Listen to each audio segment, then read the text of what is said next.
Hi అండి. ఈరోజు lemon rice ఎలా చేయాలో చూద్దామండి. నేను ముందుగా ఒక కళాయి పెట్టుకొని కళాయికి నూనె వేసుకొని దాంట్లో కొంచెం ఆవాలు వేసుకోవాలండి. ఆవాలు చిటపటలాడిన తర్వాత కొంచెం పల్లీలు వేసుకోవాలండి. పల్లీలు వేసుకొని ఇవి గోల్డెన్ కలర్లో వచ్చేంత వరకు వేపుకోవాలి. ఆ తర్వాత కొంచెం పచ్చిపప్పు మినపప్పు వేసి ఇవి కూడా గోల్డెన్ కలర్లో వచ్చే వరకు వేయించుకోవాలండి. ఆ తర్వాత కొంచెం జీడిపప్పు వేసుకోవాలండి. జీడిపప్పు నేను వేసాను, మీకు నచ్చితే వేయండి, లేదంటే స్కిప్ చేయండి. ఇవి కూడా గోల్డెన్ కలర్ వచ్చేందుకు వేయించుకోవాలి. ఆ తర్వాత కొంచెం పచ్చిమిర్చి ఎండుమిర్చి వేయాలండి. ఇవి మీరు ఎంత కారం అయితే తినగలరో అంత రుచికి సరిపడే వరకు వేసుకోండి. ఆ తర్వాత కొంచెం పసుపు అండ్ కరివేపాకు 2 వేసి వేపుకోవాలండి.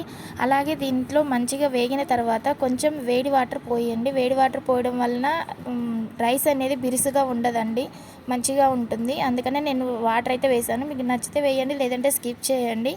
అండ్ ఇంకో తర్వాత అండి ఆల్రెడీ కోసి పెట్టుకున్న నిమ్మకాయలు పిండుకోవాలండి. నిమ్మకాయ రసం పిండుకున్న తర్వాత తాలింపులోనే పిండుకోవడం వలన ఇది మనం ఆల్రెడీ వాటర్ పోసాం కదండి, అందుకని చేదు రాదు, బాగుంటుంది. ఈ అంతే వేసిన తర్వాత మిక్స్ చేసుకోవాలండి. దీంట్లోనే కొంచెం ఇంగువ వేసుకోవాలి. మీకు నచ్చితే వేసుకోండి, లేదంటే స్కిప్ చేయొచ్చండి. ఆ తర్వాత ఇదంతా బాగా సగానికి అయిన తర్వాత అది తీసి ఆల్రెడీ నేను రైస్లో సాల్ట్ వేసి ఉడికించుకున్నానండి.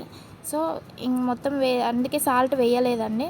తర్వాత అంతా కలిపి ఇలా మంచి నీట్గా కలుపుకోవాలండి.